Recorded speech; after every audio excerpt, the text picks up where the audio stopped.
Just beyond the 600 acres of beauty, home to the Cummings School of Veterinary Medicine at Tufts University, cutting-edge science. I was surprised at how many people inside the 128 belt had no idea we're even out here. In fact, I had an engineer from MIT who was supposed to meet us here, drive downtown Boston and ask where the hospital was. The vet school here in a setting far from city life.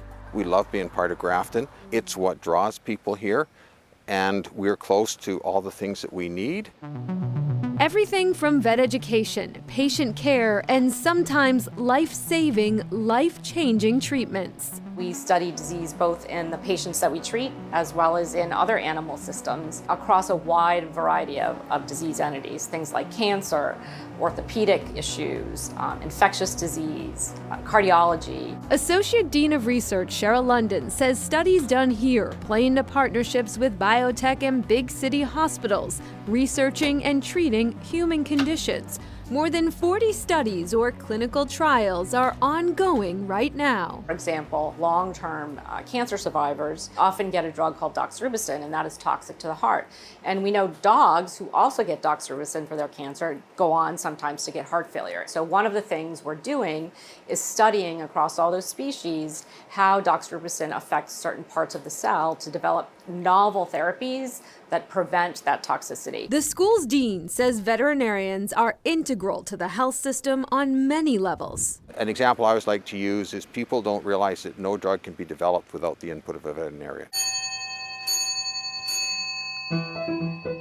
Inside one of the oldest buildings in town, perhaps the most treasured of all life's gifts, time. Interestingly enough, this museum is probably wider known nationally and internationally than it is to our neighbor who lives next door. The Willard House, now museum, was built in the early 1700s. It's home now to more than 80 Willard clocks, the largest collection in the world.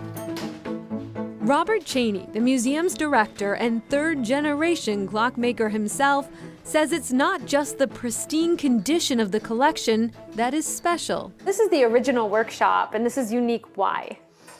Well, it's the only one left standing on its original foundations in America, so there's one good reason why.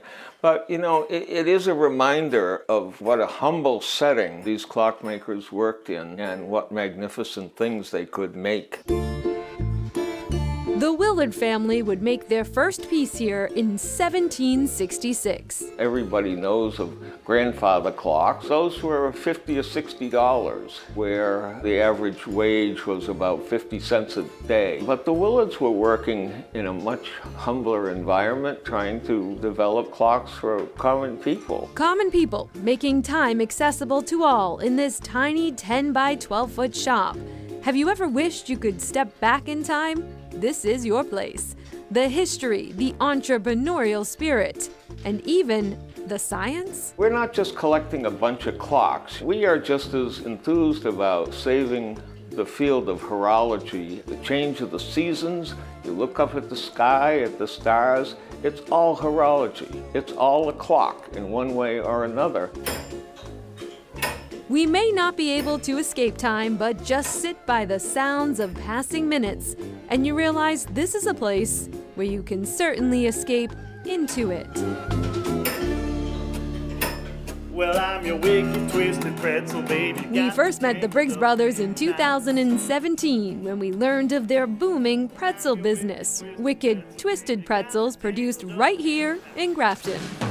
Fast forward to their newest venture, Reunion Tap and Table. It's just a fun place to be, and that's kind of what we started it as. The idea was like, let's do something in Grafton that'll keep people from going into other towns. A place for live music. We have yet to meet Josh without a guitar in his hand, rooted in the brothers' earlier venture, a band, or several. And according to partner Sargon Hanna, a city vibe in a rustic atmosphere with top-notch American fare. I mean, the pretzel, obviously, right? Probably our #1 appetizer. Just put in a pizza oven. Our pizza's phenomenal. Really, really good. 12-inch Neapolitan-style pizza. Thin crust. Really, really good stuff. We have bone-in wings and boneless wings. 7 different sauce options.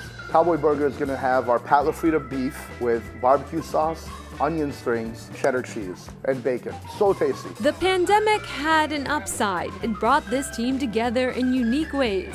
As for Josh and Sean, we can thank music for many things, including a partnership that continues to reinvent the old in new ways. We've worked together since we were little kids. We shared the same paper route when we were real little. We played in bands together for 15 years. If you can create music with someone where it's that personal, business is a little easier. The guys are great, and they just keep creating. They've launched a podcast called Last Call, Hot Takes and Cold Beer, which is focused on the restaurant and hospitality landscape and how much it is ever changing.